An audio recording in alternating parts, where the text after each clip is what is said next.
And finally, we're up. Thank you so much for joining Archangel Alts. Had a bit of a technical difficulty and had to start over, so I'm going to check more often, make sure that I'm not muted, first of all. That's always good. And second of all, make sure that we get YouTube working correctly, since it had kind of sort of messed me up on something technical. I had to try again, and it required me to do the whole process again.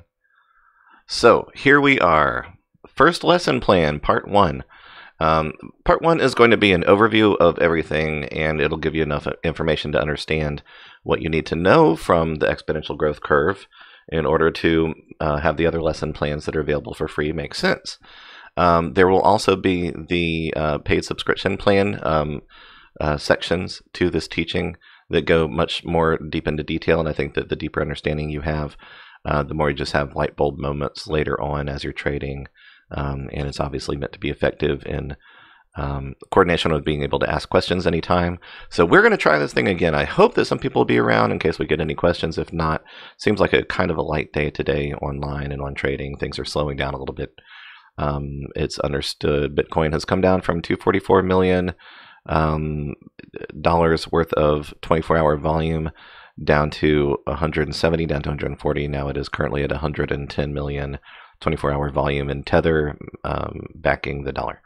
So here we are, first lesson plan, part 1. Please follow along with us. If you're going back to watch this, you can go back and see it anytime. We're going to leave this available for free for everybody. So the first thing I want you to understand with exponential growth is what that means in comparison to linear growth. So let's say we were talking money-wise. Let's say you were saying I want to try to earn $10 a month off of my $1,000, okay? So in month 1, you have $1,000. In month 2, if all goes well according to your plan, then in month 2, you have $1,000 and $10, so 1,010. So you trade that into month 3. You want to keep going. Now you're hoping that you can do just as well and make another $10, so you have $1,020.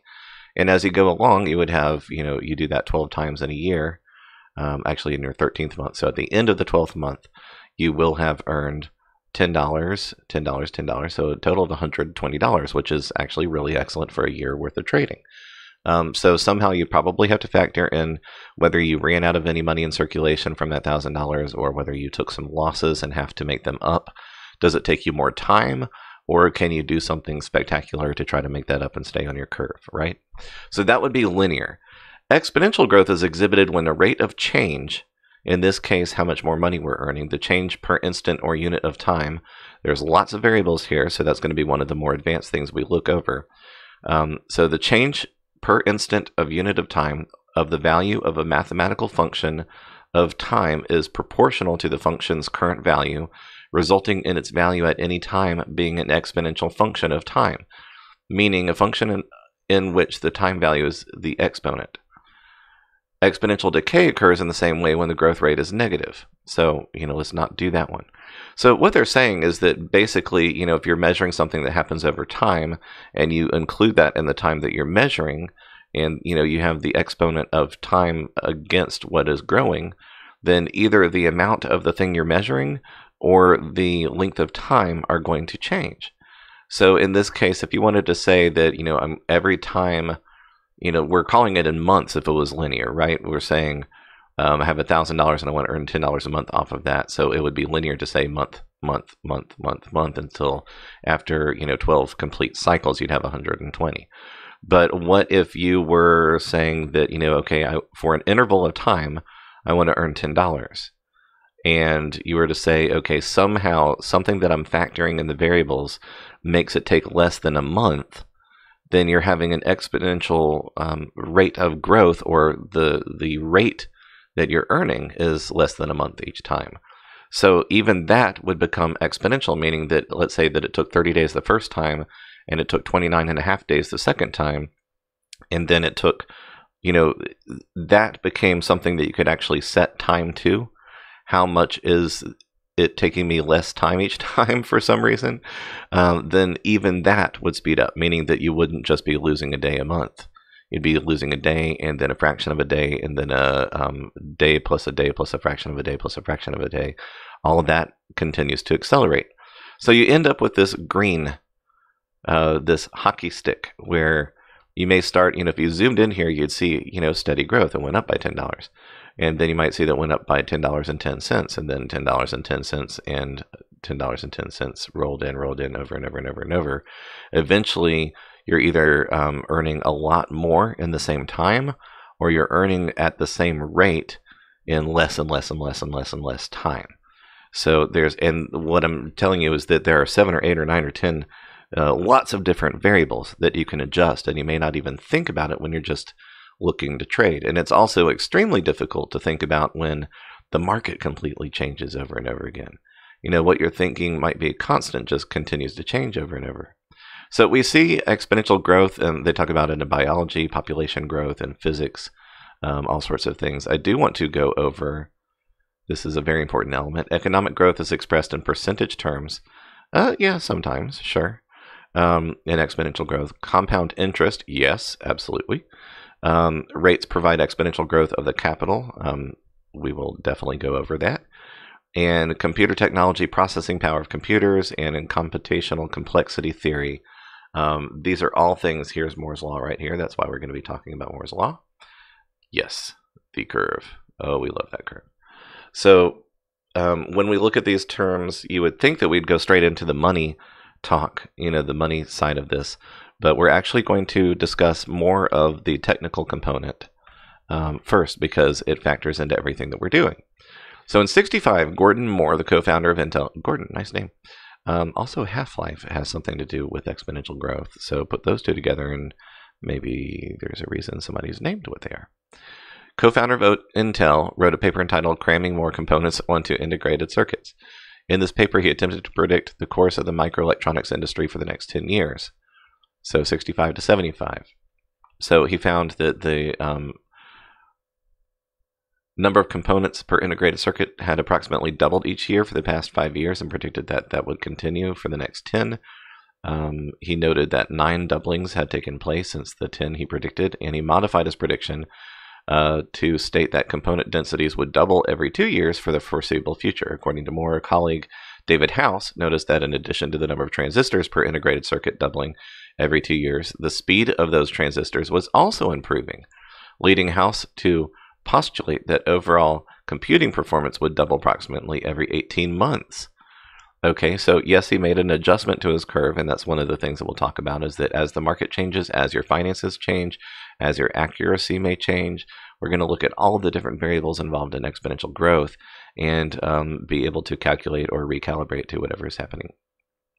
So self-fulfilling prophecy is going to be one of our most intriguing and ongoing sections of everything that we teach, because almost everything in trading is a self-fulfilling prophecy. So fascinating. So fascinating. The philosophy, the ideologies, the ethics, the technology, the math, all of these things together have such an amazing effect on things. So don't worry about logarithmic. We're focusing on the real shape of exponential growth. If you were to chart it, if you were to zoom in, you'd be able to see our example. We're just saying take $1,000 and try to earn $10 off of it in a month. If you are doing something exponential, compounding interest, or compounding your earnings on top of each other, it's not going to look like a whole heck of a lot. You can finally start to actually see it without zooming in, and then you go and you go and you go. So one of the things I want you to observe, because this is going to be why this is all going to be a huge lesson in patience, and I'm teaching it to myself as well, but that notice it doesn't look a whole lot different for a long time.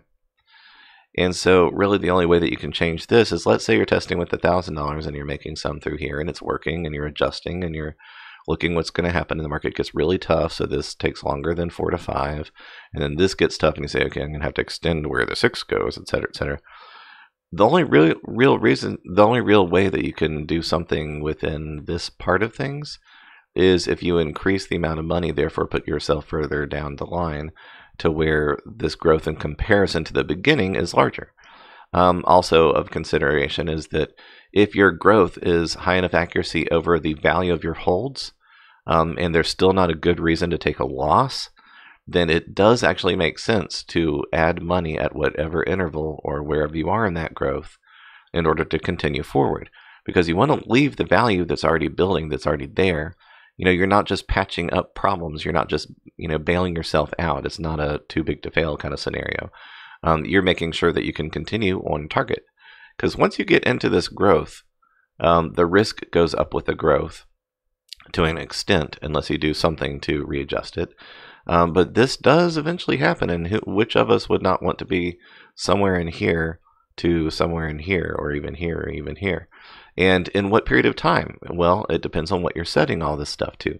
But first of all, it is finite on the downside, meaning if you only have a certain amount of money, you can only do a certain amount of trades, and there's only a certain amount of opportunities available. The more money that you're starting with, the larger that your circulation is that you can keep trading from, the faster the potential is for growth. It's not a linear scale saying you can do the same thing at $1,000 that you can do at $1 million. The million affords you many opportunities that don't exist on the trade otherwise. And the other thing that's not, you can't adjust the market to your own needs, at least not without having more money.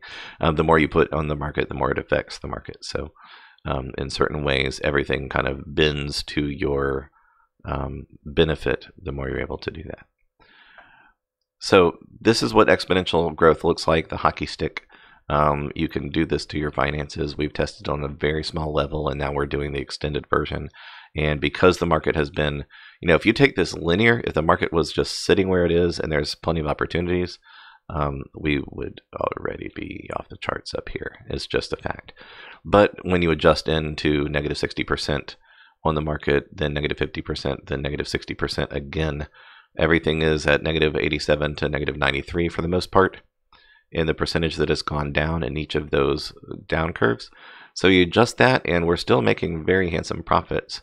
But we've had to adjust, where we are in this part of things. So we can't wait to see this part happen. It reaches a point of equilibrium that we'll talk about. So you've heard a little bit about the predictions on the technical side. You've seen a little bit of what the hockey puck looks like. I'll just kind of cover it over here too. Number of transistors per square inch on integrated circuit, doubling every 2 years. And then you heard that his colleague saw that not only was that a technology breakthrough, but that it was also increasing the speed. And we'll also look at other factors like the cost. All these things go together to a much more advanced curve. And thank you to the contributors who have given us this information to work from. I'll post all of this in the video, and we're going to go over in much greater depth. You're going to want to understand this stuff because the technological side has almost as much to do with the financial side in your successful trading process, I promise you. Okay? The reason for that is that we're using computers to trade. And the computers are using the math that is being done on these computers to make sure that your trades are executed correctly. And the math that it's doing is what is representing the execution of trades through the blockchain technology. The blockchain technology is using all the different computers with all of their transistors and all their semiconductors all connected to each other, going through the same technology that is exponentially growing. So you better believe that part of the bottleneck that is going to increase your ability to earn is going to have to do when that mass adoption starts to happen more and more and more. That will be on an exponential growth curve as well. The population that is aware of Bitcoin will tell, one person will tell another person, and those two people will tell two other people, and then that will grow exponentially as well. As that happens, the capacity to handle more orders and more money passing hands is going to have to increase exponentially to match that. So it is a massive, massive thing to understand, and we can calculate a little bit of it. So here's, just a little bit of deep, a little more in the historical information behind the technical side of the growth according to Moore's law. And this is just showing the, the trend for the actual components, the cost as it goes, year to year. Very interesting stuff. You can study it the more you want to study it, the more you want to study it. So that's cool.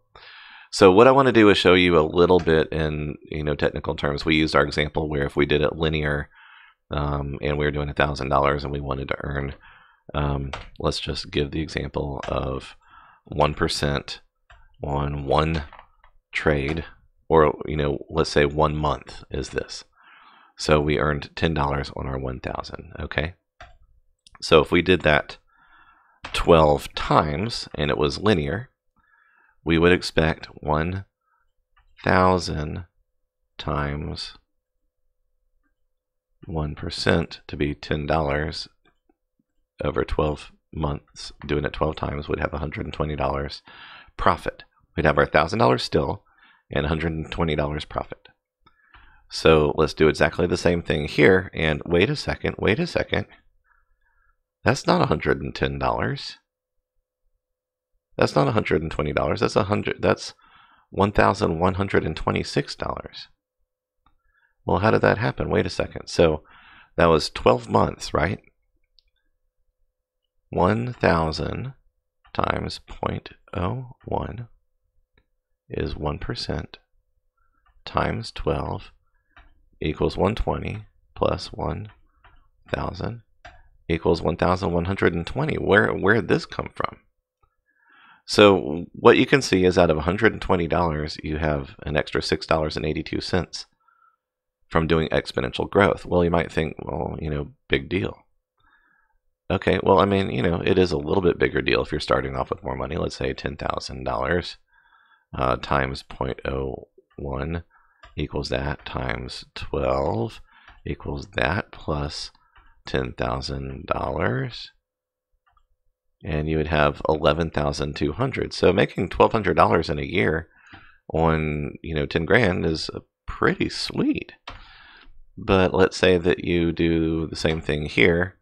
Okay, well, you actually, your 80 is brought over, and that's an extra $8. Okay, well, I mean, that's really sweet. So, okay, I understand. You're impatient. You want to have that 10x, 100x, blah, blah, blah, blah, blah. You want to have, more.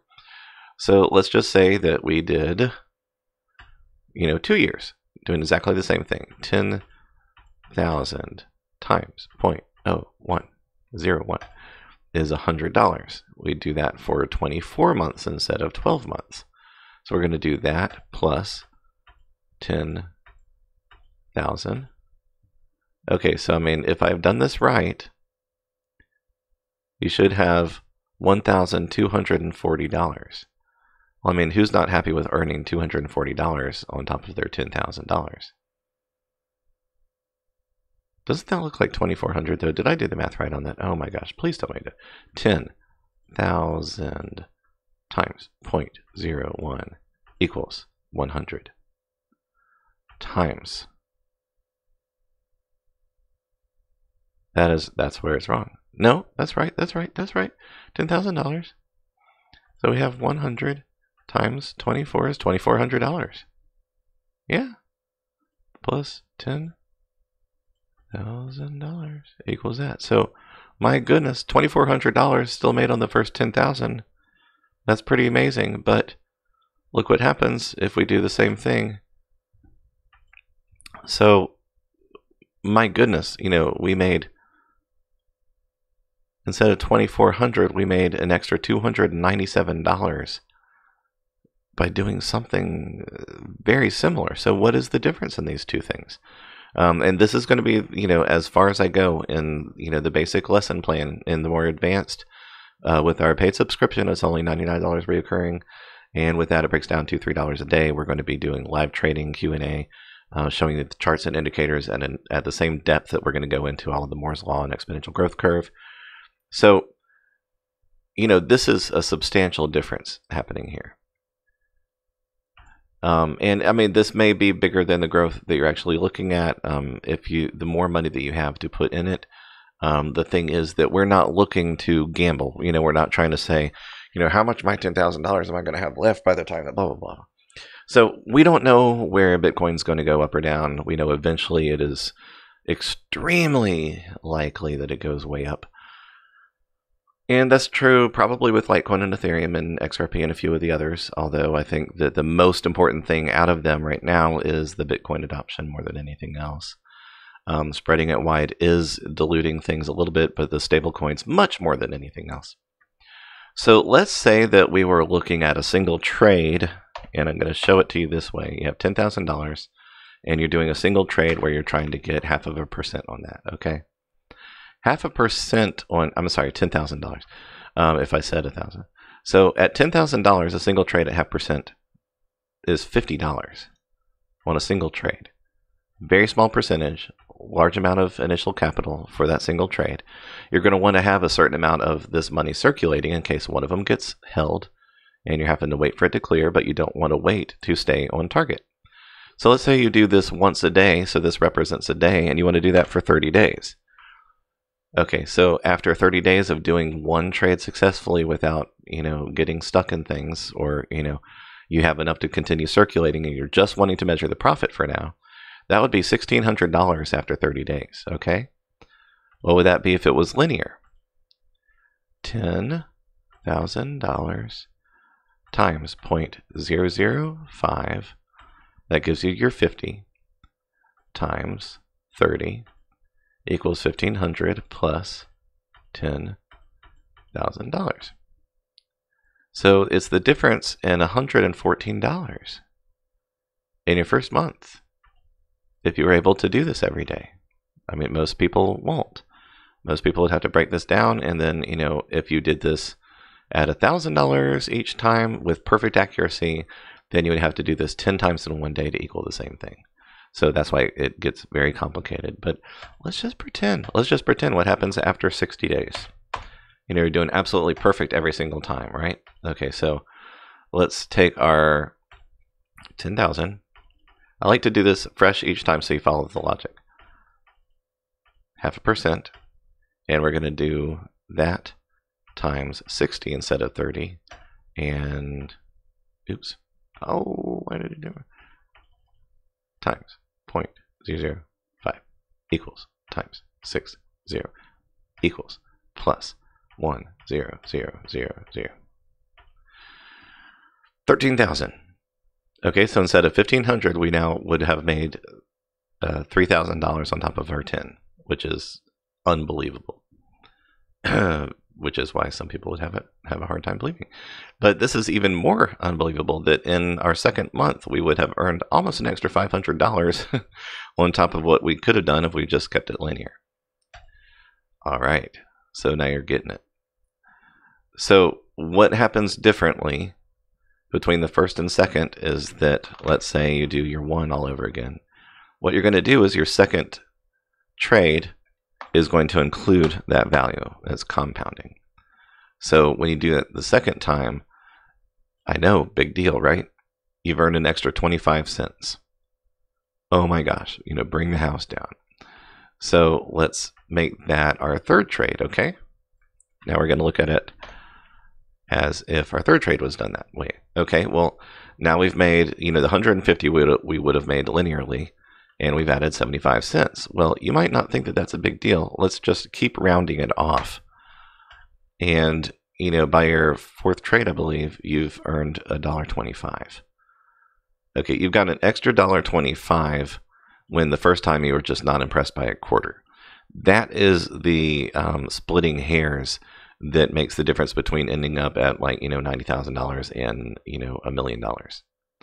So I want to, show this to you drawn out over a long period of time, okay? So let's look at the exact same example. $10,000 times 0.005 equals that. Let's say you do that once a day, every single day for 365 days, okay?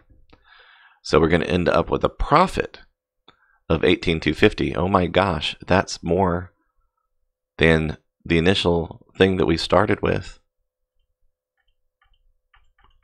So in a year of doing 0.5% trade every single day linearly, not getting stuck in anything or having enough to circulate to where you don't mind holding, your profit aspect is going to end up being, I hit the wrong thing, times 0.005 equals times 365 equals that plus, there you go, $28,250. So you have earned a profit of $18,250 off of your recirculating 10. Now, I can't speak to how many times that 10 got stuck in a position. I can't speak to whether you had to do something more or it takes you longer because you took a loss and you had to move forward. And if your loss was bigger than 1%, hold on for just 1 second.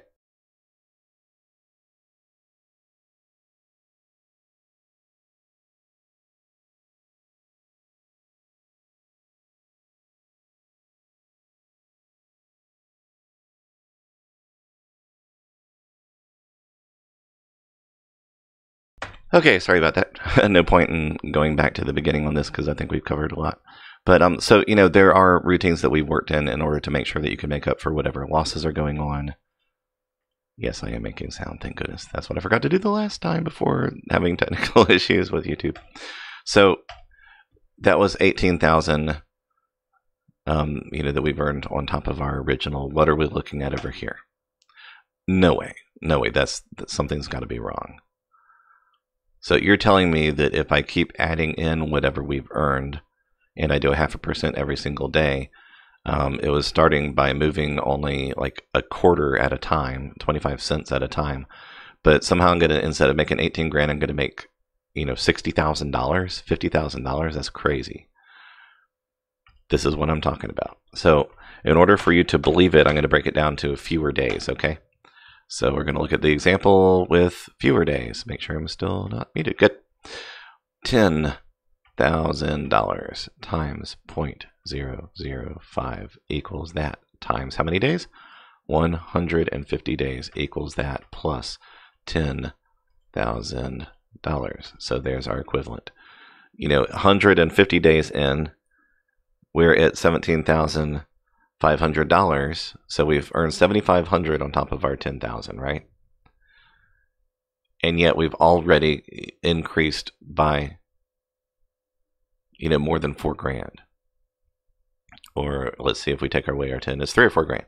Much bigger profits. Okay, so this is what we mean when we look at this. You're going, here's a quarter. Here's 75 cents, $1.25, et cetera, et cetera, et cetera. You're going through here. Now, can you imagine the consistency that it takes to make sure you know which out of your 150 you're on? And if you, let's say, messed up on one of them, you have $10,000 either holding or you have to take a loss. Well, if that loss was negative, let's say 3%, then that's 6 days that you will be behind. Speaking of behind, we must take a look at Bitcoin really quick.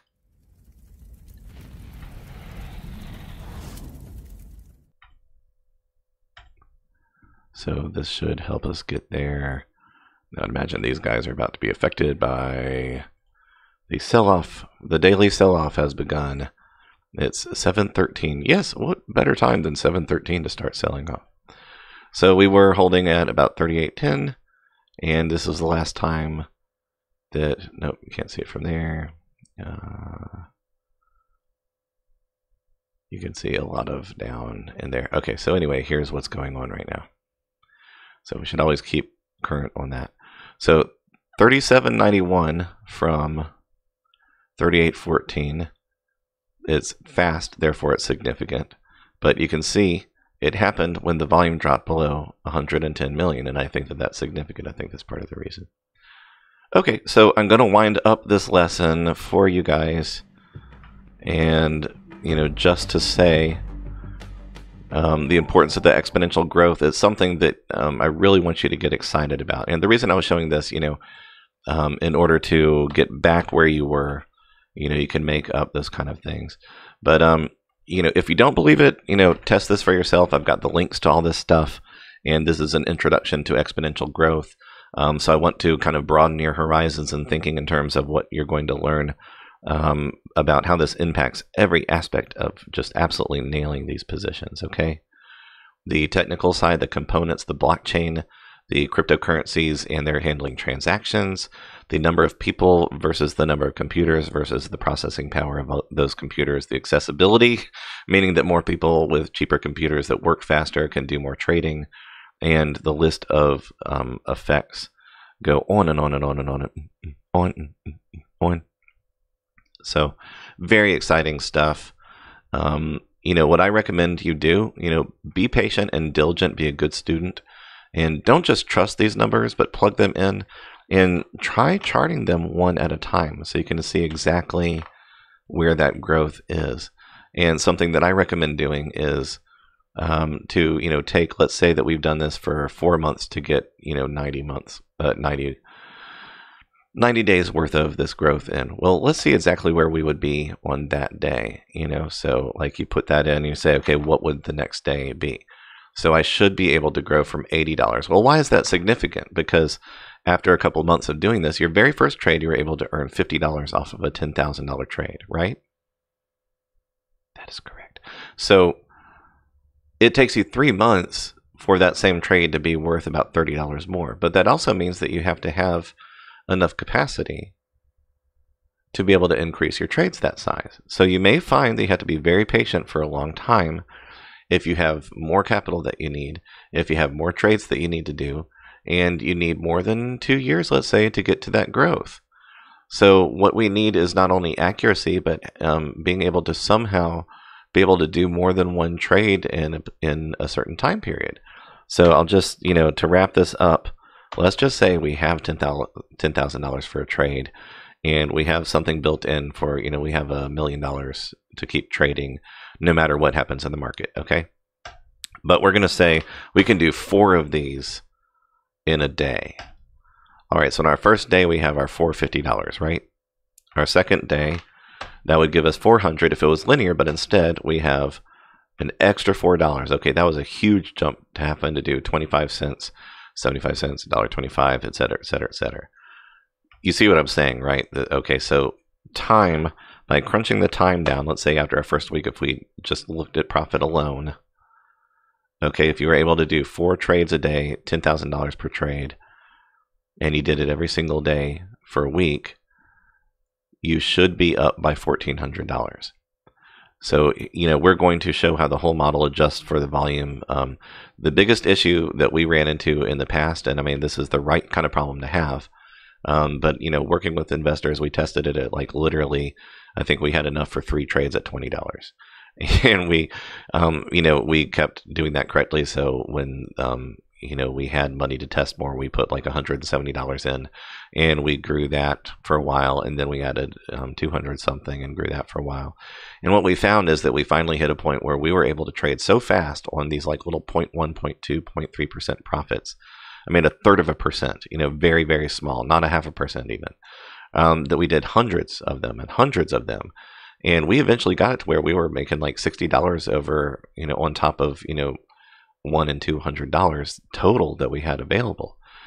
We got to $260, $300 on a slightly larger thing. So when we were, we had added, I think, 1,000 or maybe 2,000, and we were still testing the same model. And I said, listen, you're charting the growth right. We're doing exactly this kind of thing, but we're trying to push it all the way to 10 or 12% growth per interval, which is insane. Except for that on occasion I did 12 and 13.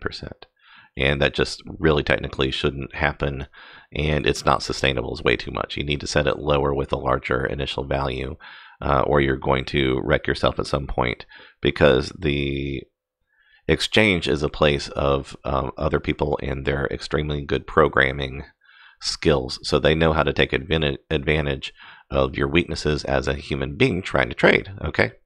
So you have to be careful, you have to be diligent, you have to be patterned in order to do this stuff right, okay? But the problem that we ran into, and I said, we're going to get another 8 intervals in, and then we're going to run out of capacity, meaning that if my accuracy holds up and the speed that I'm able to put these trades in, that we're eventually going to have more money than we have principal. Our rate of growth was larger than we could make the next trade.